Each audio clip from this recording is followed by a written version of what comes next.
پیٹی بھر کے رکھی ہوئی تو پھر بھی پتہ چلے جناب گلبرگ وچ اج آٹا تقسیم ہو رہا ہے تے جڑے تے دیہڑی رہن شہر تے مائیاں بڑھیاں آکھن تساں جلو جناب آٹا منگ کے لے آؤ ساڈے واسطے. میری باتیں مائنڈ نہیں کرنا, میں کسی ایک کو نہیں کہہ رہا, میں ایک اوورآل بات کر کے مسئلہ سمجھانا چاہ رہا تھا, جو بات سمجھانا چاہ رہا تھا. اور پھر ہمارے معاشرے میں ہم غیرت مند سب سے زیادہ بنتے ہیں کہ اپنی غیرت کو بھی آٹا لینے کے لیے لائن میں بیچ دیا. گلبرگ چلے جاؤ, گوری چلے جاؤ, کہیں اور چلے جاؤ, خود نہیں جانا, لائن میں نہیں لگنے ہوتا, لیکن مائیاں تو بہنا دینا بیویاں پہ چھوڑے. یہ پردے کی چیزیں ہیں, یہ گھر میں رکھنے کی چیزیں ہیں, ان کا ادب اور تعظیم کرنا ہے, ان کو اپنے چار دیواری کے اندر جو ان کا مقام ہے وہ دینا ہے. آٹا لے کے آنا ہے تو ہم نے, چینی لانی ہے تو ہم نے, گھر کا سودا سرف لانا ہے تو وہ ہماری ڈیوٹی ہے. ان پردہ دار خواتین کی ڈیوٹی نہیں, ان کی یہ ذمہ داری نہیں کہ گھر کا راشن لے کے آئے. ان کی ذمہ داری کیا ہے؟ چار دیواری کے اندر رہ کے جو سودا تم نے لا کے دیا ہے نا, اس کو استعمال کرنا, پکا کے تمہیں بھی اور تمہارے بچے کو بھی کھلانا. جیسے گلاں پسند آ رہی ہیں تو اگر بامقصد باتیں ہیں میری, ضرورت اور اس معاشرے کے مطابق ہے تو پھر آپ نے ساتھ دینا ہوگا. کہہ دو سبحان اللہ. عورت کی کیا ڈیوٹی ہے؟ چار دیواری کے اندر رہے, چاہے مولوی کی عورت ہو, راجہ صاحب چودھری صاحب کی عورت ہو, کسی وزیر اعظم کی ہو, ڈیوٹی اس کی گھر کے اندر ہے, چار دیواری کے اندر ہے. باہر سے لانے کی ڈیوٹی کس کی ہے؟ مرد کی. اور مرد یعنی جناب روزہ رکھا ہے نہ رکھے, بستر نہ چھوڑے, عورت بھی جو آٹا لینا ہے تو پھر اس مرد نے غیرت کے دے, اس مرد نے غیرت اور حمیت اور مدد و سلام کرنا. اچھا, عورت کی ڈیوٹی گھر کے اندر چار دیواری کے اندر رہتے, بچوں کی پرورش کرنا, ان کو کپڑے دھو کے دینا, ان کے لیے کھانا تیار کرنا, کھلانا, بچوں کو پالنا, لیکن چار دیواری کے اندر. اور باہر کا جو کام ہے وہ مرد کی ذمہ داری ہے. میں عرض کر رہا تھا, صحابہ کرام میں سے ایک صحابی کے گھر میں مکر کی سلی آئی اور جہاں سے چلی تھی مڑ کے وہاں پر واپس پہنچ گئی. پتہ چلا صحابہ گھر میں کچھ بھی نہ ہو, دوسرے ضرورت مند کا خیال کرتے تھے, اور ہمارا گھر بھرا ہوا بھی ہو, اب غریب کا حق لینے لائن میں لگ جاتے.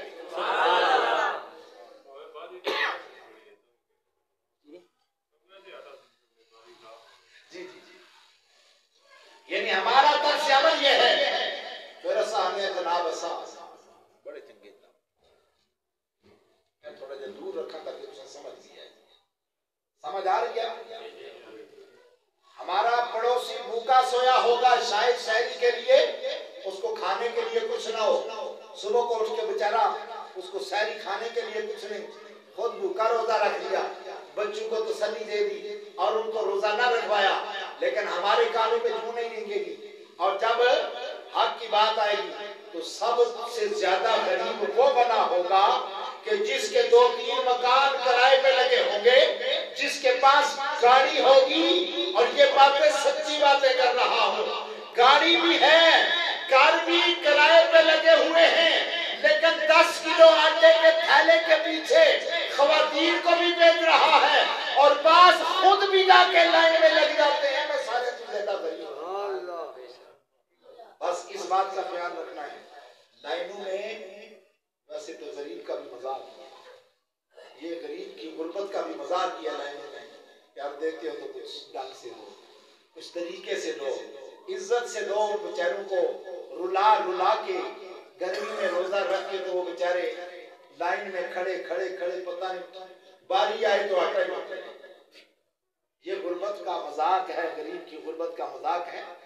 تو خیر میں اس طرف نہیں جانا چاہتا، یہ ضرور عرض کروں گا ہاں اگر کوئی دے بھی رہا ہے تو پھر ہمیں چاہیے کہ غریبوں کا خیال رکھیں، ہمیں چاہیے غریبوں کا خیال رکھیں۔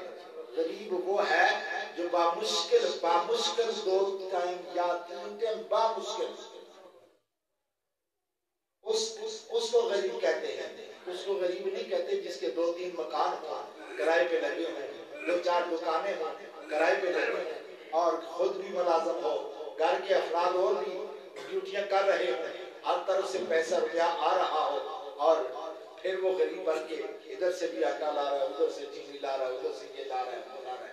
ان باتوں کو اپنے دل کی تختی پہ لکھیں، غریبوں کا خیال رکھیں، ضرورت مندوں کا خیال رکھیں، جس طرح میرے آقا کے صحابہ خیال رکھتے تھے۔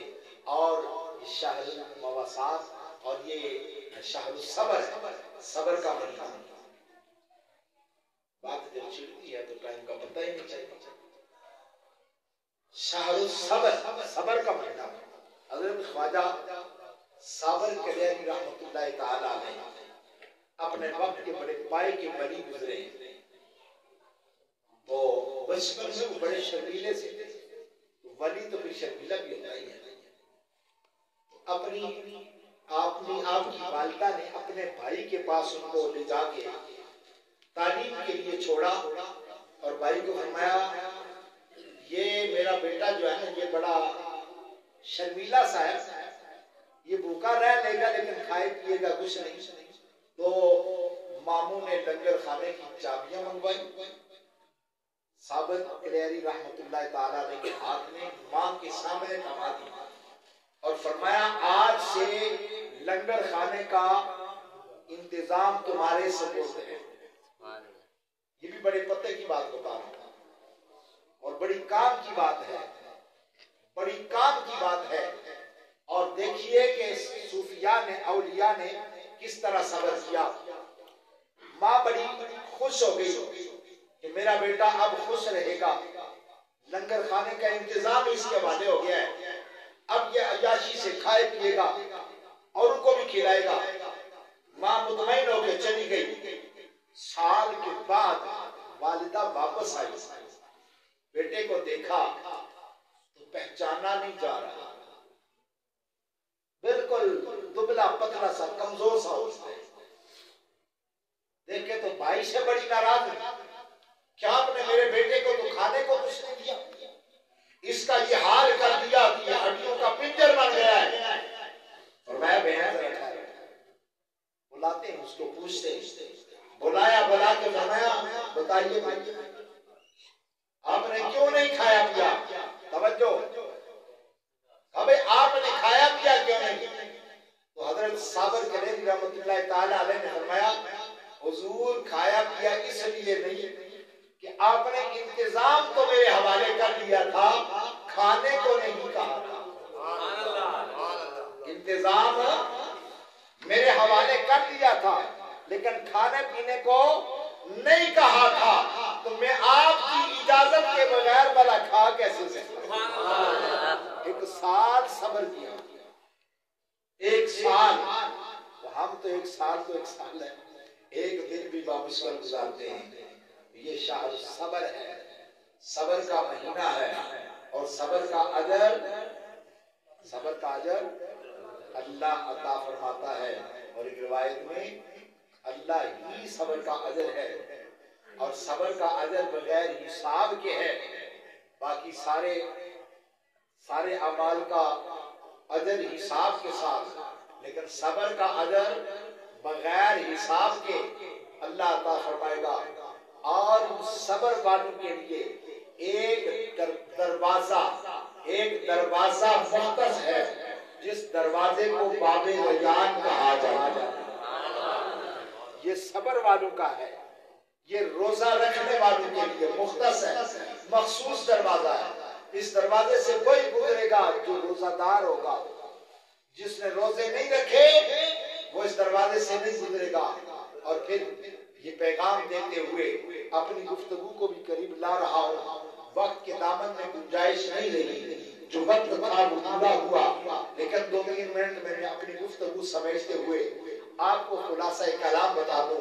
خلاصہ کلام یہ ہے کہ ہم نے ماہ سیام میں ایک تو غریبوں کا خیال رکھنا ہے اور صبر کرنا ہے اور ضرورت مندوں کی ضرورت کو پورا کرنا ہے اور پھر